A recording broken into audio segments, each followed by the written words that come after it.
the many brave and dashing raids carried out by the men of Combined Operations Command, none was more courageous or imaginative than Operation Frankton. These are the words said by the Lord Louis Mountbatten. Operation Frankton was the code name given to the Royal Marine-led raid on Bordeaux, France between 7th and 12th of December in 1942. Bordeaux was a major seaport under German occupation during the Second World War. Many raw materials essential to the Nazi war effort, such as rubber and animal and vegetable oils, passed through Bordeaux. Ships leaving Bordeaux were often bound for German-held ports in the Soviet Union, where the German armed forces were attempting to wage a war of extermination on the Soviets. Any efforts to sabotage them would be greatly appreciated by the Western Allies' Soviet partners. Because of its strategic importance, Bordeaux was heavily defended. The port was bristling with coastal defense fortifications and weapons, anti-aircraft batteries, and no less than 32 German patrol vessels patrolling the waters nearby. Bordeaux and the surrounding area were part of the larger Atlantic Wall. A true story of the Cockleshell heroes' raid on Nazi-occupied Bordeaux in December 1942 in Operation Frankton. The Cockleshell heroes' target was the harbour complex in the city. The port was very important to the Germans as many merchant ships used it to supply the German army station not only in France but also elsewhere throughout occupied Europe. They succeeded in sinking one ship and severely damaging 4 others and doing enough damage in the port to greatly disrupt the use of the harbour for months to come. Another important reason for Operation Frankton to succeed was that German U-boats used the port as a base, and any disruption to their Atlantic patrols would have been highly important. Such was the significance of the raid that Winston Churchill said that it helped to shorten World War II by 6 months. Any German merchant ships that came through the English Channel could be dealt with by either the Royal Navy or by Coastal Command. But plenty of merchant ships were willing to risk sailing to Bordeaux Harbour via the Mediterranean Sea, and there was little the Royal Navy could do to prevent this. A raid by bombers would have led to many civilian casualties, so this option was excluded. The task of the Cockleshell heroes was simple: destroy as many ships in the harbour as was possible so that the harbour itself would be blocked with wreckage, thus rendering it incapable of fully operating as a harbour. Out of the 12 Marines, only Major Hasler, the group commander, and Lieutenant Mackinnon knew where they were going as they had helped formulate the plan.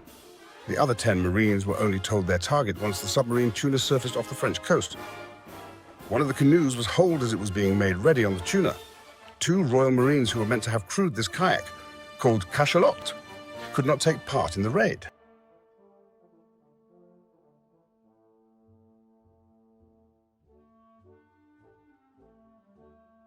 Commander Major Blondie Hasler partnered Marine Bill Sparks in Catfish. As the kayaks approached the mouth of the River Gironde, they hit a violent rip tide. The waves were 5 feet high, and the kayak Conga was lost.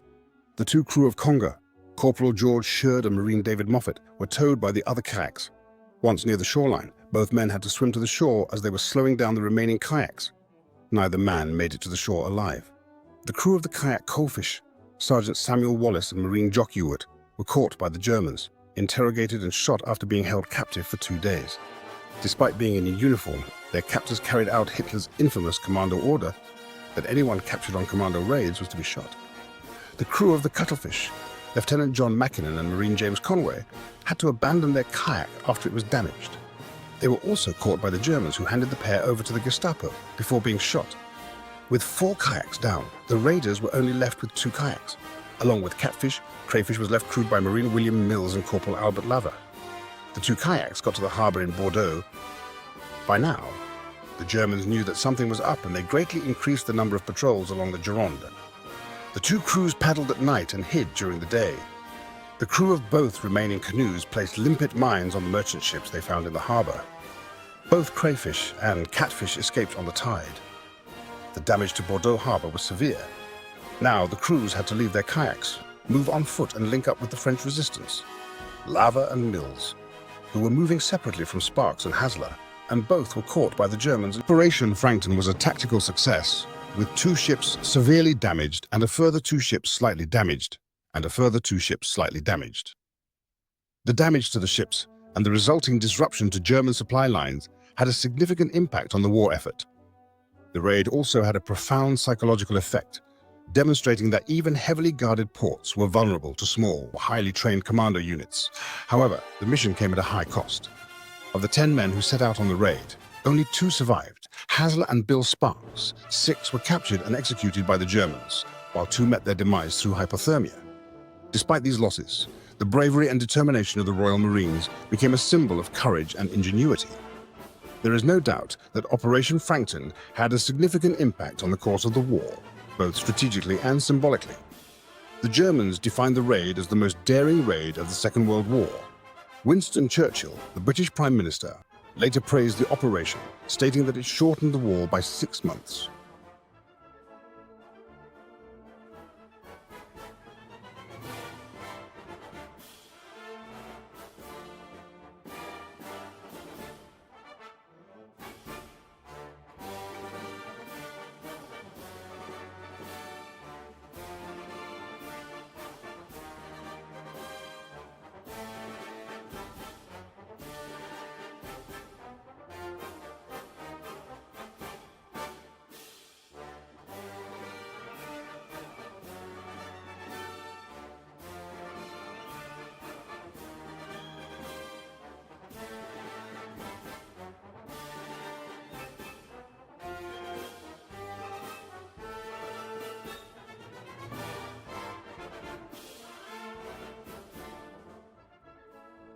Are to be annihilated to the last man.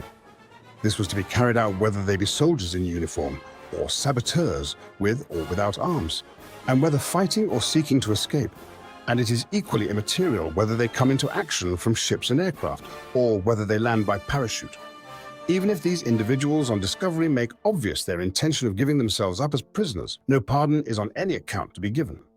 Adolf Hitler went on to say, "I will hold all commanders and officers responsible under military law for any omission to carry out this order, whether by failure in their duty to instruct their units accordingly, or if they themselves act contrary to it."